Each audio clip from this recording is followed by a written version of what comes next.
일찍이 아버지를 잃고 어려운 형편에서 자랐던 저는 가난한 집안 형편 때문에 대학을 포기하고 어린 나이부터 생업전선에 뛰어들어야 했어요. 아버지 없이 홀로 저를 키워오셨던 어머니가 너무 고생을 하셨기에 그런 어머니를 위해서라도 제가 꼭 성공을 해야겠다 싶었거든요. 어머니는 남의 집 파출부 일이며 건물 청소며 식당 잡일 같은 굳은 일을 하시며 저를 키우셨고 저는 그런 어머니에게 꼭 보답을 하고 싶었습니다.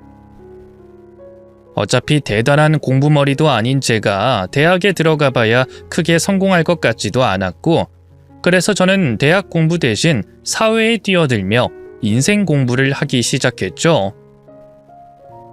그렇게 20살 어린 나이에 취직을 하게 된 저는 처음 하는 사회생활과 회사 생활에 고생도 많았습니다. 어른들은 갓 성인이 된 저를 무시하고 함부로 대하기도 하고 굳은 일에 텃세까지 겪으며 몸도 마음도 힘들 수밖에 없었어요.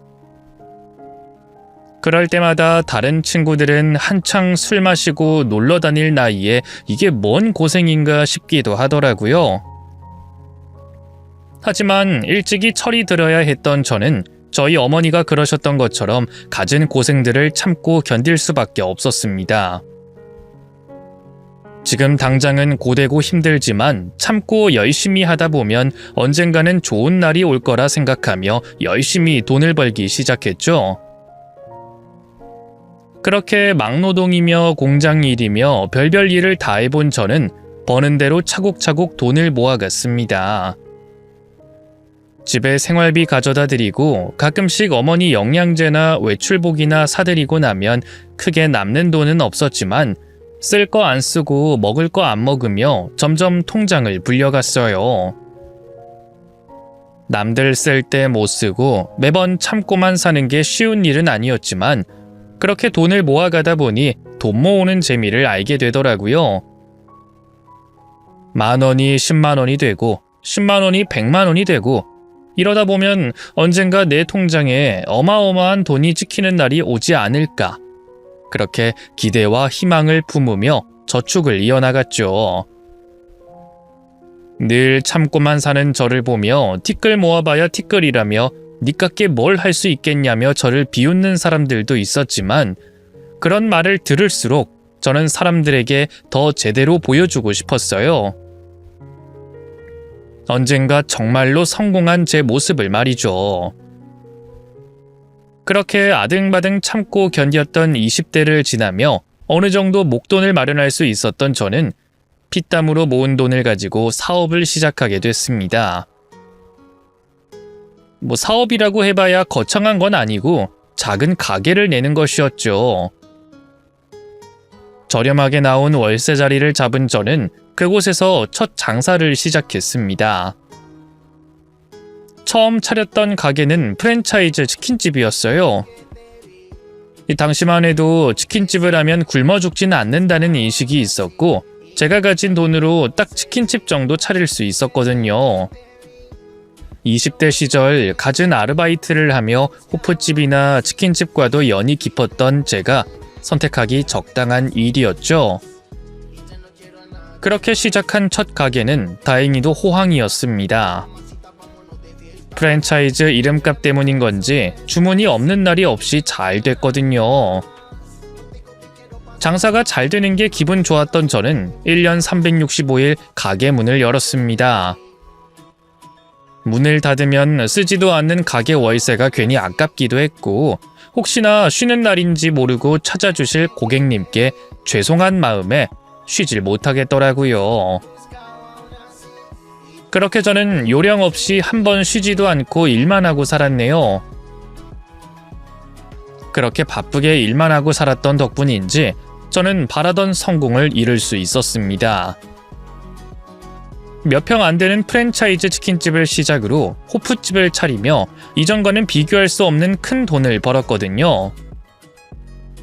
그제서야 제 바람대로 어머니께 집을 사드리며 호강시켜드릴 수 있었고 어머니도 성공한 제 모습에 뿌듯해하셨습니다.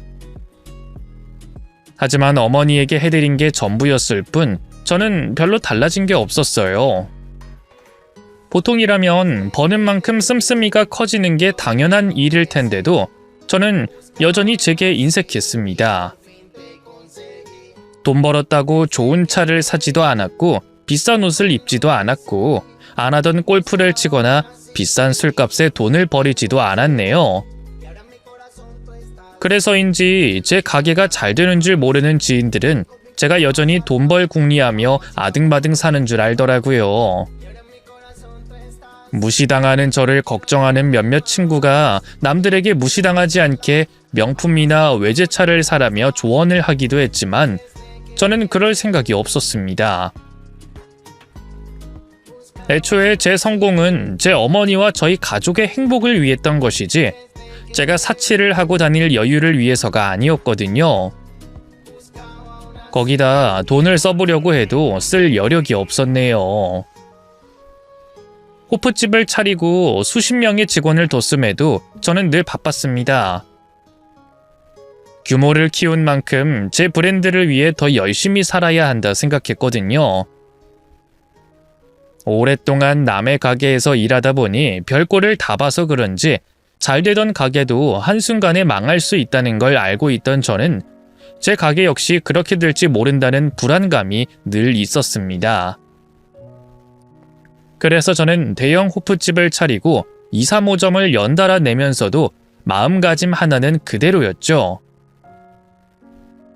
이제는 나이가 들어 매일 출근을 할 수는 없었지만 일주일에 하루 말고는 늘 가게에 출근을 했습니다. 쉬는 날에도 가게에 무슨 일이 생겼다고 하면 언제나 제일 먼저 뛰어가곤 했고요.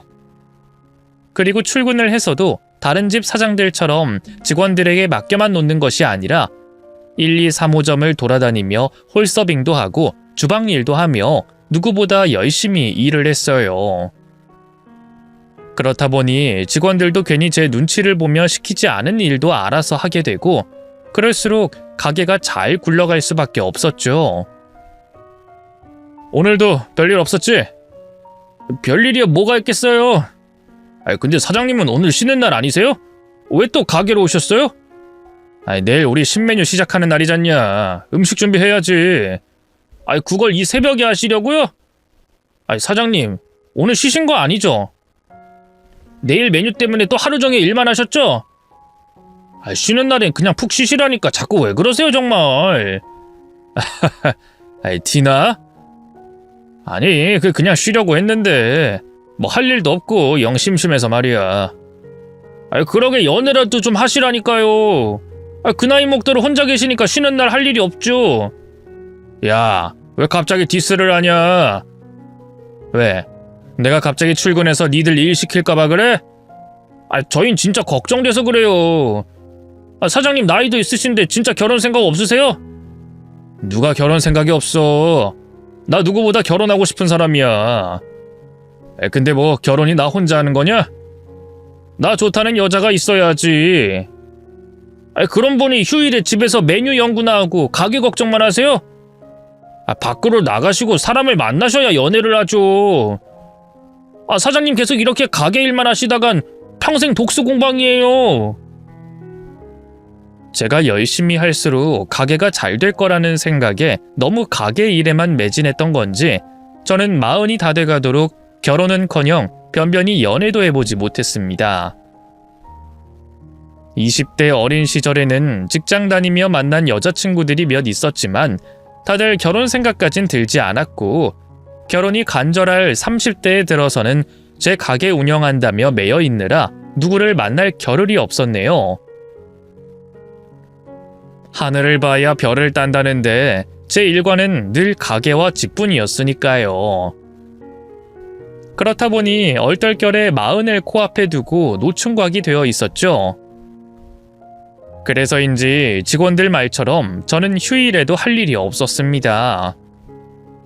겨우 하루 쉬는 날에는 일주일치 피로를 푼다고 늦도록 늦잠만 자다 일어나서 멍 때리다 보면 하루가 또 다 지나가더라고요. 연애도 안 하니 나가서 데이트할 일도 없고 게임이나 운동 같은 흔한 취미도 없다 보니 일어나서 할 일이라고는 가게 걱정뿐이었죠. 나이 들어가니 혼자인 게 사무치게 외로워졌지만 결혼할 인연을 만난다는 게 쉬운 일은 아니었습니다.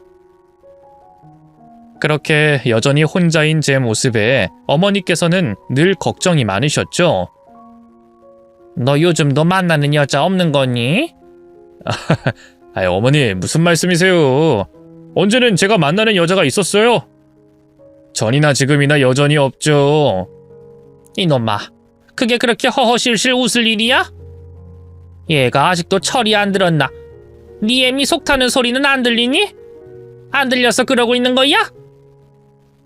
아니 내가 너를 모자라게 낳지를 않았는데 대체 네가 어디가 못나서 여자도 못 만나고 다니는 거야? 저도 좋은 여자 만나고 싶지만 연이 있어야죠. 주변에 여자가 없는 걸 어떡해요. 그걸 지금 핑계라고.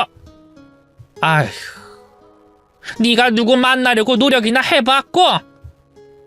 그러게 엄마가 진작 선봐서 결혼하라 하지 않았어? 그때는 바쁘다 뭐 생각 없다 가진 핑계 다 대더니 결국 40 다 되도록 노총각 신세인 거 봐라. 내 주변 다른 엄마들은 손주들이 벌써 커서 학교 다니는데 너 나이 40에 나도 곧 7순인데 대체 언제 결혼해서 손주 보여주려고 그래? 너 하는 거 믿고 기다리다가 내 영정 앞에서나 보겠구나. 아이 어머니 오래 사셔야지 뭐 벌써부터 그런 소리를 하세요. 어머니 살아생전에 꼭 예쁜 손주 보여드릴게요. 이놈이 말이나 못하면. 내가 너 그 소리 하는 것만 기다리다가 벌써 7순이 코앞인데 네 말을 또 믿으라고? 됐고 더 말할 것 없이 이젠 내가 시키는 대로 해라. 엄마가 다 알아봐 놨으니까 넌 내일 거기 찾아가 보기나 해. 예? 이게 뭔데요? 아니 이거 결혼정보 회사 아니에요? 저 이런 건 싫다니까요. 네가 지금 찬물 더운 물 가릴 때야? 심지어 네 나이 때문에 안 된다는 걸 겨우겨우 가입시켜놨더니 나 죽기 전에 아들 장가는 보내야겠으니까 더 말하지 말고 내 말 들어. 40 다 되도록 장가 못 간 아들 걱정에 매일같이 치성을 들이시던 어머니께서는 기어이 저를 결혼정보회사에 가입을 시키셨습니다. 사실 몇 년 전에도 하라고 하셨던 걸 제가 싫다고 거절을 했었거든요. 그전까진 제가 그렇게까지 외롭지 않았던 건지 그런 곳에 가입까지 해서 결혼을 할 생각이 들지 않아서 말이에요. 잘 모르는 사람들이랑 조건 맞춰서 몇 번 만나고 결혼까지 한다는 게 어렵지 않을까 싶었죠. 하지만 어머니는 그런 저를 계속 두고 보지 못하시겠던지 기어이 제 등을 떠미시더라고요. 결국 저는 어머님 등살에 떠밀려 결혼정보회사에서 매칭해주는 여성분들을 만나게 됐습니다. 하지만 아무래도 제가 여성분들에게 인기가 있을 만한 사람은 아닌 건지 하나같이 다들 저를 2번 만나고 싶어 하지 않더라고요. 말이 별로 없다, 소극적이다, 하는 일이 별로다 하면서 이유는 뭐 각양각색이었지만 결과는 모두 거절이었습니다. 그러다 보니 저는 점점 의욕이 떨어져 갔죠. 하지만 딱 10번만 더 만나보라는 어머니 말씀에 저는 조금 더 인내를 할 수밖에 없었습니다. 그렇게 몇 번의 여성분들을 더 만나고 어머니와 약속했던 횟수가 얼마 남지 않았을 어느 날, 저는 조금은 다른 여성분을 만나게 됐습니다. 카페 앞에서 만나자고 하기에 이번에도 빈속에 커피나 마시자는 건가 싶었는데 그 여성분은 카페 앞에서 저를 만나자마자 자기가 잘 아는 맛집이 있다고 저를 다른 곳으로 데려갔어요. 그렇게 영문도 모르고 따라간 곳이 바로 순댓국밥집이었습니다. 여기가 아는 사람만 아는 맛집이에요. 제가 어제 술을 좀 마셔서 해장을 해야겠어서 말이에요. 아 근데 성훈씨 순댓국 드시죠? 예? 예, 먹죠. 그럼 혹시 순댓국 별로 안 좋아해요? 아니에요. 저 정말 좋아합니다, 순댓국. 근데 표정이 왜 그래요? 당황스러워 보여서요. 아니요. 그냥 첫 만남에 순댓국밥 먹자는 여성분은 처음이라서요. 그렇다고 싫다는 건 아니고 좋은 의미예요. 사실 그동안 여성분들 좋아하시는 파스타나 샐러드만 먹다 보니 이런 게 정말 간절했거든요. 첫 만남부터 수더분하게 순댓국밥을 시키는 미희 씨를 보며 저는 작은 호감을 느꼈습니다. 하루에 겨우 2끼 먹고 그마저도 한 끼는 가게에서 대충 때우는 제가 몇 달간을 점심마다 느끼한 음식들만 먹다 보니 국밥이 간절히 땡겼거든요. 그런데 그런 제 입맛을 어떻게 알고 이런 곳을 찾아왔나 싶어 기쁜 마음이었죠. 거기다 다른 여성분들은 첫 만남에서부터 제 가게 매출부터 물어보고 타고 다니는 차가 뭔지나 궁금해하고 저한텐 별 관심이 없어 보였는데 미희 씨는 다른 여성분들과는 많이 달라 보였어요. 그럼 성훈 씨는 어려서부터 안 해본 일이 없겠네요? 뭐 남들에 비하면 그런 편이죠. 제가 어린 시절에 너무 없이 살고 고생을 많이 해서 20살 돼서 일을 할 수 있다는 게 너무 좋았거든요. 중고등학교 시절에도 학교 다니면서 잠깐씩 아르바이트 같은 건 했었지만 그때 버는 돈은 용돈 정도였고 성인이 되고부터는 월급을 받잖아요. 그렇게 통장에 월급이 들어오는 게 너무 좋더라고요. 그래서 그때는 오로지 돈을 벌어야겠다는 생각밖에 없어서 돈 많이 준다는 일이면 닥치는 대로 하곤 했었어요. 성원 씨는 일찍 철이 들었네요. 나는 그때 대학 다니면서 미팅하고 친구들하고 어울려 노는 것밖에 몰랐는데. 저희 부모님이 보시면 성원 씨가 대단해 보이시겠어요. 그렇다고 미희 씨가 이상한 게 아니죠. 그냥 제가 유별난 거고 제 사정이 간절했던 거죠. 저희 어머니가 저를 혼자 키우셔서 고생을 많이 하셨거든요. 몸이 아파도 제 얼굴 보고 마지못해 일 나가시는 어머니 볼 때마다 꼭 성공해야겠다는 생각을 했어요. 대단한 사람이 될 순 없지만 돈이라도 많이 벌어서 우리 어머니 집이라도 사드려야겠다 생각했죠. 그래서 그렇게 벌어서 어머니 집도 사드린 거예요? 금방 그렇게 되진 못했어요.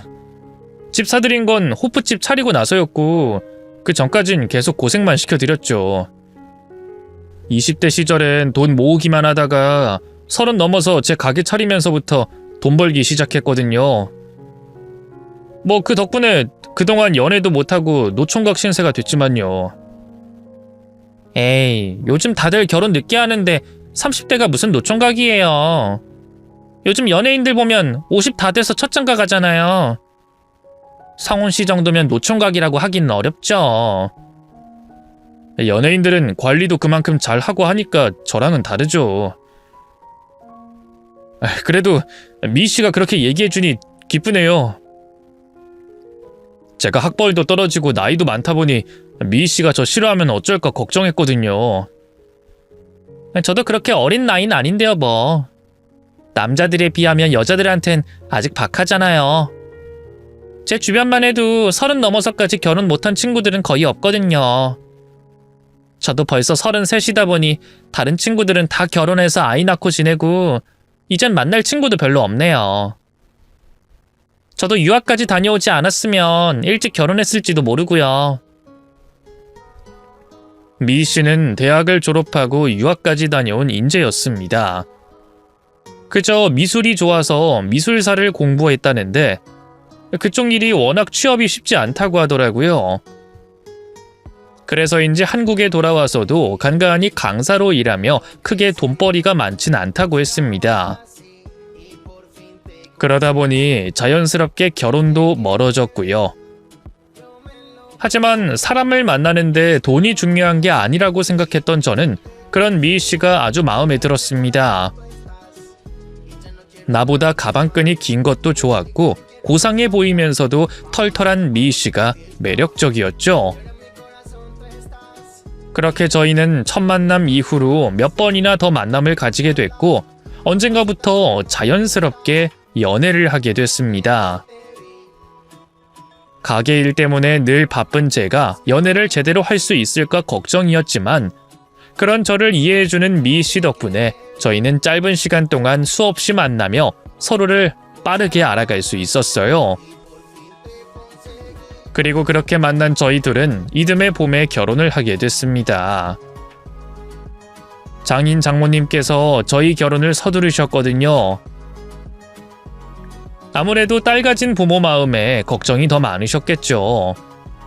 그래서 저희는 선을 본 지 5개월 만에 식을 올리게 됐습니다.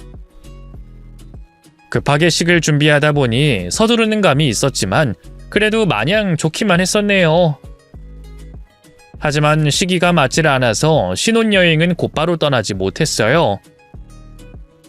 저희가 2월에 결혼식을 올렸는데 그때부터 5월까지는 신입생들이 몰리는 성수기라 제가 가게를 비울 수가 없었거든요. 그래서 저는 아내에게 부탁을 하며 신혼여행을 미뤘고 몇 달 뒤에야 겨우 짬을 낼 수 있었습니다. 여보, 우리 신혼여행은 꼭 하와이로 가자. 하와이 좋지? 하와이? 글쎄, 나는 하와이는 잘 모르겠는데. 그러지 말고 그냥 가까운 동남아나 제주도는 어때? 뭐? 제주도? 동남아? 여보, 누가 신혼여행으로 제주도를 가? 그건 그냥 여유 있을 때 잠깐 다녀오는 곳이지. 우리가 돈이 없는 것도 아니고 대체 무슨 소리야? 아니, 그 돈이 문제가 아니라 하와이는 너무 먼 게 아닌가 싶어서. 하와이까지 한 번 가는데 10시간이 넘게 걸리고 한 번 가면 며칠은 있어야 할 텐데 그동안 가게를 비우는 게 맞나 해서. 뭐? 가게? 지금 가게 걱정한다고 나한테 그런 소리 하는 거야? 아니, 여보가 아무리 가게 일에 열심인 건 알지만 이건 우리 신혼여행인데 한 번뿐인 신혼여행을 대체 뭐라고 생각하는 거야? 결혼식 할 때 한창 성수기라고 내가 양보해줬으면 된 거지. 그럼 이젠 내 생각 먼저 해줘야 하는 거 아니야? 그리고 자기가 가게에 없다고 가게 문 안 여는 것도 아니고 직원들도 있는데 뭐가 걱정이야? 그래도 사장이 있는 거랑 없는 거는 좀 아무래도 마음이 안 놓여서 그렇지. 뭐가 마음이 안 놓여? 뭐가? 우리가 잠깐 신혼여행 다녀온다고 멀쩡하던 가게가 망하기라도 할까봐? 아니면 가게가 갑자기 없어지기라도 할까봐 그래? 직원들도 있고 알아서 다 잘하고 여태 문제없이 잘 되던 가게인데 뭐 그렇게까지 걱정을 해? 그래도 사장 입장에서는 또 그게 아니라서. 혹시나 취객 때문에 문제가 생길 수도 있고 장사라는 게 그날 무슨 일이 있을지 예상이 안 되는 일이거든. 그래서 뭐 이젠 신혼여행도 가지 말자 이거야? 자기 정말 너무하는 거 아니야? 아니, 가지 말자는 게 아니라 이왕이면 좀 가까운 곳은 어떤가 싶은 거지. 가까운 곳으로 가면 여행 중에 가게 보러 가게? 이상한 소리 하고 있어. 그럴 거면 신혼여행 그냥 가지 마. 당신한테 정말 실망이야. 나보다 가게가 더 중요하면 그냥 가게에서 살지. 이럴 거면 나랑 왜 결혼했어? 그런 게 아니고 여보. 알았어, 하와이로 가자. 됐어. 나도 엎드려 절 받고 싶지 않아. 아니야, 내가 그동안 한 번도 가게를 길게 비워본 적이 없어서 불안해서 그랬어. 내가 잘못했으니까 당신 하고 싶은 대로 하자. 그래? 그럼 여행 일정은 내가 하고 싶은 대로 할 거다. 어차피 당신 일하는 것만 바빠서 계획 짤 시간도 없잖아. 해외여행 가본 적도 없고. 그래. 당신이 다 알아서 해. 난 어차피 바쁘고 당신 말대로 뭐 아는 것도 없으니까. 그래도 자긴 유학생활도 하고 해외여행도 많이 다녀봐서 잘 알 거 아니야. 당신한테만 맡기는 게 미안하긴 하지만 이런 건 잘 아는 사람이 해야겠지? 미안한 거 알면 나한테 잘 좀 해. 괜히 이런 일로 신경질 내게 하지 말고. 알았어, 미안해 정말. 가게를 오래 비우기 힘들었던 저는 가까운 곳으로 신혼여행을 가고 싶었지만 아내의 불만에 결국 아내 뜻대로 하기로 결정했습니다. 결혼할 당시에도 한창 손님들 많을 성수기라 신혼여행을 떠나지 못해 미안했는데 이번에도 아내에게 실망을 시켜주고 싶진 않았어요. 일생에 한 번뿐인 신혼여행이라며 저렇게 좋아하는데 어떻게 포기하라고 하겠어요. 그래서 결국 저희는 하와이로 떠나기로 했고 시간은 손살같이 흘러 얼마 뒤 신혼여행을 떠나기로 한 날이 됐습니다. 아내를 위해 걱정을 돌고 마음 편히 떠나기로 하긴 했지만 막상 가려고 보니 왜 그렇게 신경 쓰이고 걱정되는 일이 많은지 모르겠더라고요. 그래서 저는 떠나기 하루 전까지 가게들을 돌아다니며 직원들에게 몇 번이나 당부를 하곤 했습니다. 직원들은 자기가 알아서들 하겠다며 다들 하나같이 저를 안심시켜 주려 했지만 워낙 걱정 많은 제 성격상 끝까지 마음이 놓아지진 않더라고요. 그래서 저는 불안한 마음을 비우지 못하고 따로 지내시는 어머니에게 따로 부탁까지 드렸습니다. 어머니, 오늘부터 저희 집에서 지내시는 거 기억하시죠? 지금 오고 계신 거 맞으시죠? 그래, 지금 거의 다 왔다. 너희들은 공항에 도착한 거니?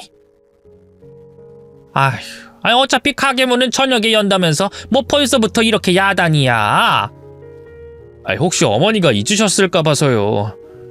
아무튼 다른 건 신경 쓰실 거 없고 오픈 시간에 나가셔서 확인만 한 번씩 해주시면 돼요. 그리고 혹시 무슨 문제 생겼을 때 저한테 연락 주시고요.